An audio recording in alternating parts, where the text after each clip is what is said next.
I'd like to begin by acknowledging the traditional owners, the Wathaurong people, on the land on which we meet tonight, and I'd like to pay my respects to their elders, past, present and emerging, and any Aboriginal or Torres Strait Islander people who are here with us this evening.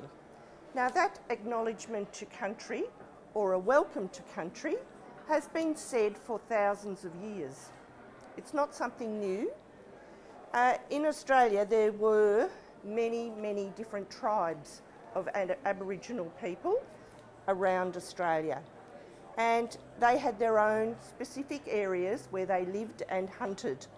Now, if they wanted to go into another tribal land, they had to acknowledge those people, the other tribe, and the other tribe would welcome them into their land. If that didn't happen, if they just went across into the land and they were caught hunting and doing what they do, there would be great squabbles and fighting and so on. So that acknowledgement is acknowledging that we're on their land today. Other times they do a welcome and welcome you onto their land. So I suppose my interest in literacy and Indigenous education began back in my teenage years, back in the 70s. And my dream back then was to become a teacher and then go up into the Northern Territory and teach Indigenous children. Well, the teaching part became a reality, but it wasn't until 2007 that I was able to travel to the Northern Territory to experience life in a remote Indigenous community. My husband Philip, you all know, he was in the Rotary Club of Geelong Central, and back in 2006 they were doing a project with the Rotary Club of Nhulunbuy in the Northern Territory, and you can see Nhulunbuy right up the top there on the right hand side, and a remote Indigenous community called Gartalala, which is about 120 kilometres south of Nhulunbuy, right on the coast in East Arnhem Land. Okay, so Gartalala is part of the Yirrkala Homeland Schools in the Northern Territory, and this was set up in 1974 to service remote schools. So teachers are, and it's still going, teachers are flown out from Nhulunbuy to these remote schools, and they stay there during the week and they help plan lessons and help the teachers there do their lessons and teaching techniques. And when I was there in 2007, the Gartalala school was in desperate need of books and teaching resources. So in 2006, a group of Geelong Rotarians and friends went up to Gartalala and built an extra classroom. It only had one room originally, and then they built an extra classroom onto it.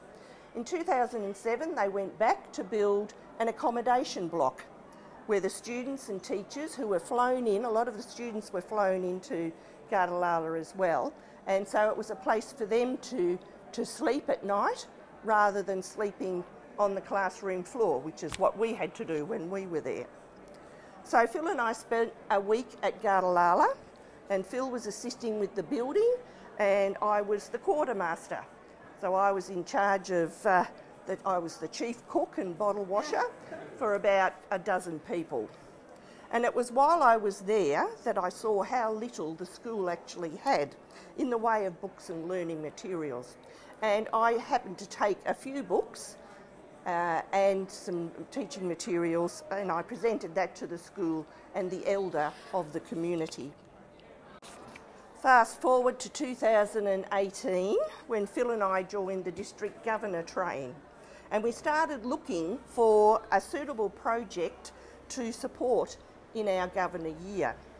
It so happened that a post popped up on my Instagram about the Indigenous Literacy Foundation, and I remembered back to our time at Gartalala and how I'm wanting to improve the literacy in remote Indigenous communities, as they had, you know, so little there.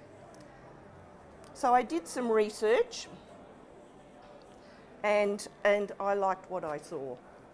And we decided that this would be a very worthy project to support in the centenary year of Rotary in Australia, and it fitted well with my then role as the District Literary Chair.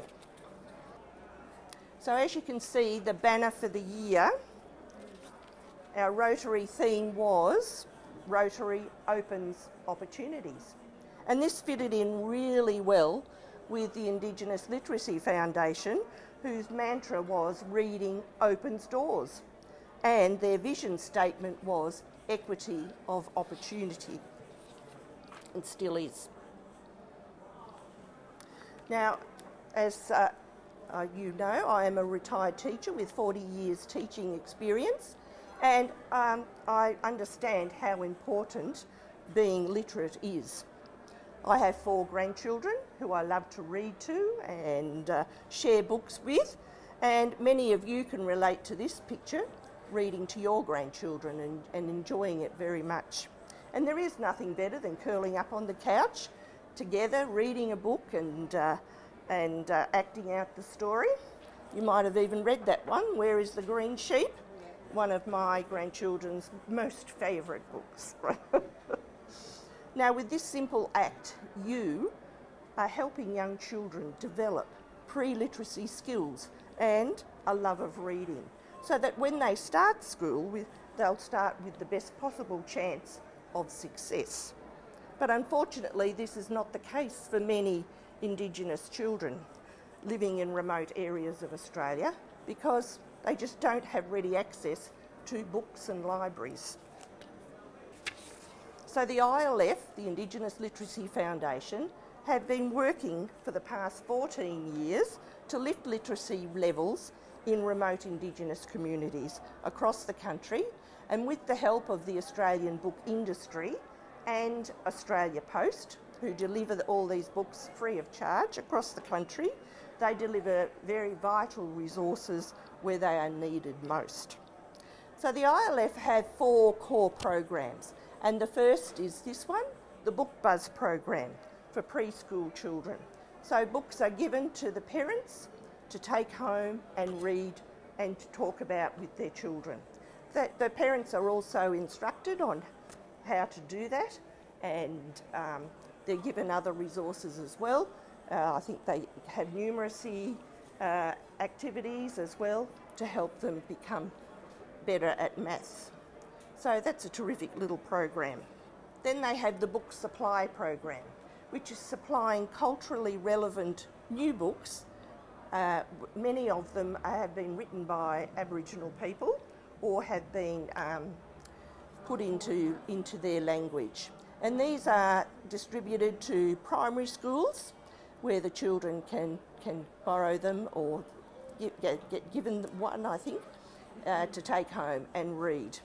They also have what's called a community publishing program, and this supports communities, and authors and illustrators go into these remote communities and they work with the communities and children to write and illustrate their own books in their own language about their own culture and dreamtime stories. And then these books are published and then taken back into the communities for them to use. Now here's an example of a book that's been written by this lovely Indigenous lady. It's called Molly Gets Stuck. And this is written in Creole, and it talks and English, and the story follows the adventures of Molly the pig. And Molly is looking for a shady spot on a hot day in a place called Binjari, and Molly finds a van. So she shelters under it, but unfortunately, because of her size, she gets stuck. And how is she going to get out? So over on my table over there, you'll see some books. There is the first book that this lady wrote, which is this one. That's the first book about Molly the pig. So, yeah, come up and have a look at it. Another initiative is called the Creative Initiatives. And this is a workshop for secondary students. And this is where authors and illustrators work with secondary school students to write their own stories themselves and have them published. And these are taken back into their communities, and they're also sold in bookstores around Australia. Now I've got a little video that I'd like to show you that tells us a bit more about those programs. So let's have a look at that. Teeny weeny icky keeny was a sad bird with a yellow cross. That said, "No way, Erkapai, you're not eating me today." Yellow duck, what do you see? I see a blue horse looking at me.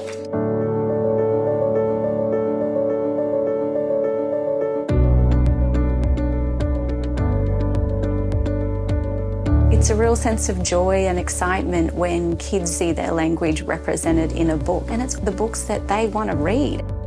We are producing books created by Indigenous people from the remotest parts of our country, and kids are seeing themselves reflected in these books. They want to pick them up and share with their families. The language is how we pass on culture, traditions, and share our identity with the world. It's an essence of who we are. 12 children was involved in watching No Way Erkapai. It came out from themselves. They started to draw a picture, different animals. Then I put the name of the animals all in Tiwi. I speak 3 languages. Tija, Murora, Ngari. Here at Pidgidanga, we're making books in language, and there's 5 languages plus English plus Aboriginal English. The impact comes from the community in that it's community-led. So we are empowering people to tell their own stories. Elders in the community and all the different people come together to make these books. It's a collective process. I'm feeling proud today, sending all the books that we give out to mums and carers to take back to their home and read with their kids. Some of them just took more than 2. We've been able to gift out books to 280 remote communities nationally, responding to the diversity of needs in each community. What we did? Changes I've seen in the children since our relationship with the ILF is a love of reading a lot more often, and they're recognising the value of learning to read and how that can create opportunities for their future. They're getting up early and excited to go to school, and it's good. They can teach others. To the parents, I suggest that you read your kid in both languages. So we won't lose our identity and what our ancestors taught us. It's important to keep our culture strong and to pass it on to the next generation. My child is the voice of this future. My child is the voice of the future. Kakajuwe wata ngiramini in the future.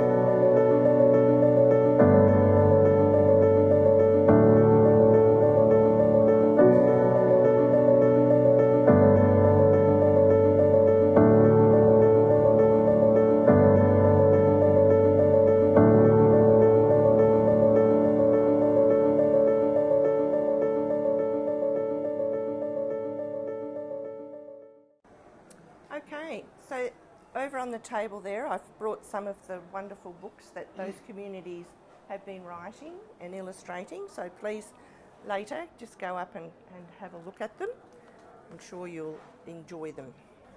Now, during Phil's year as DG, it was COVID to start with, so we zoomed into clubs, and then after about 6 months, we were allowed to get out and about and visit clubs. And all clubs that we visited and spoke to were very interested in the ILF and the work that they were doing. And they generously donated to the ILF, which was great. For example, Camperdown did something a little bit different. They got these stars, 3D stars, from the local council who no longer wanted them. So they sold them at their Christmas market that they have, and they raised over $2,500 and donated that money to the ILF, which was just wonderful. Phil and I organised an elegant high tea, and we held that at a lovely home in Newtown, and we were able to raise over $2,000 for the ILF with that. Here's some of the guests enjoying their lovely high tea, which was all donated by Rotarians and friends. And in the background on the porch, the veranda, you can see the band playing there. It was a really lovely afternoon. And this is Philip and I with the winner of the ladies' best outfits. Some of you might know that lady, Sandy. She used to belong to the Geelong Central Rotary Club. She's now a friend of Rotary. So with our fundraising, we were able to raise a wonderful $30,000 for the Indigenous Literacy Foundation. And that's thanks to all the lovely Rotary clubs like yours in our district and individuals contributing to it. So, what has the Indigenous Literacy Foundation achieved in those 14 years? Well, they've serviced more than 424 remote communities across Australia. They've supplied over 800,000 books and resources. They've published 122 books in 31 Indigenous languages.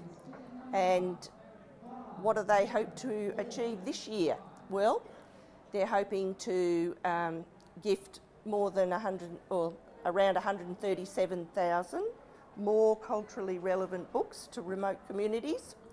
They are hoping to strengthen their relationships with the playgroups and through their Book Buzz program, and they're hoping to publish another 30 books representing another 21 languages through their community publishing program. Back in history, there used to be around 300 different languages throughout Australia. I think they're down to about 160, unfortunately, because of colonisation. But through this program, they're going to be able to bring those languages back and pass them down through their generations, which is terrific. Now, last week, Philip and I attended the district conference in Mount Gambier, and I was very honoured to meet this lady, Aunty Michelle. So, Aunty Michelle is a proud Boandik woman, which covers the surrounds of Mount Gambier over to the border and up to Adelaide. And Aunty Michelle gave the welcome to country to open the conference last Friday afternoon. Now, Aunty Michelle is an artist. She's also a lecturer at the University of South Australia in Mount Gambier, where she lectures in the Aboriginal Knowledges, Learning and Cultures program. So Indigenous students come to the university. They come from different parts of Australia, and a lot of them don't even know what country they come from. They call it country, their land.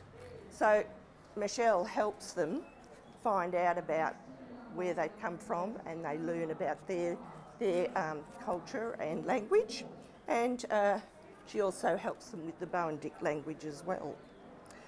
Michelle is also a mentor where she works with mothers, Aboriginal mothers and bubs and parenting groups around the Mount Gambier area.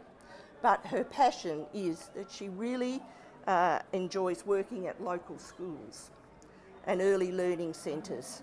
So she teaches the Boandik language, and she tells traditional stories, and she uses traditional methods to make baskets and other types of artworks with the children. So she's really trying to instill that. Here she is here. She's dressed in her traditional possum skin coat, and she's holding a book called Annie's Story. So Michelle's aim is not only educate, but to make sure that the Boandik language, their customs and culture are passed on to future generations. Now, the Annie's Story is a book that she wrote, and it's about her great-grandmother growing up. She was born in 1849 in Penola, and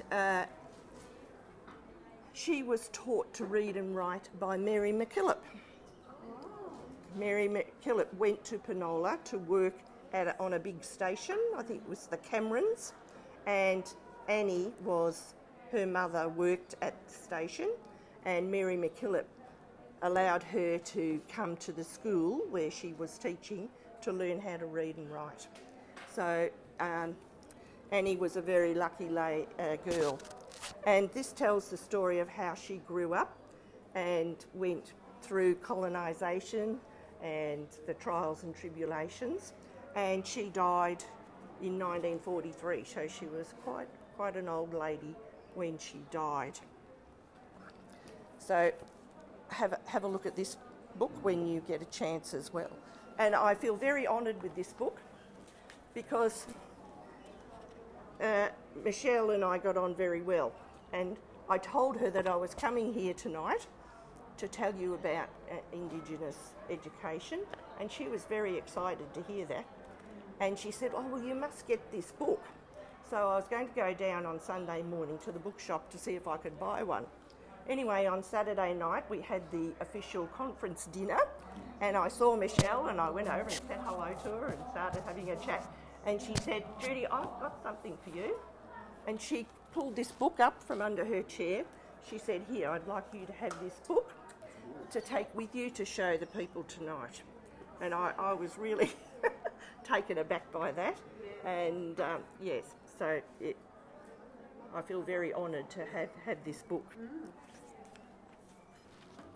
We all know how important being literate is, and in helping us achieve more in life. Unfortunately, in Australia, many children, especially remote Indigenous children, are not getting those same opportunities as children in the cities. And with the help of ILF and other organisations, hopefully this is going to improve. So the Indigenous Literacy Foundation is one organisation trying to support and improve literacy levels in remote Indigenous communities in ways that the community feels comfortable with and which will provide them with more opportunities for their future, while keeping their identity, their language and their culture. So thank you for listening.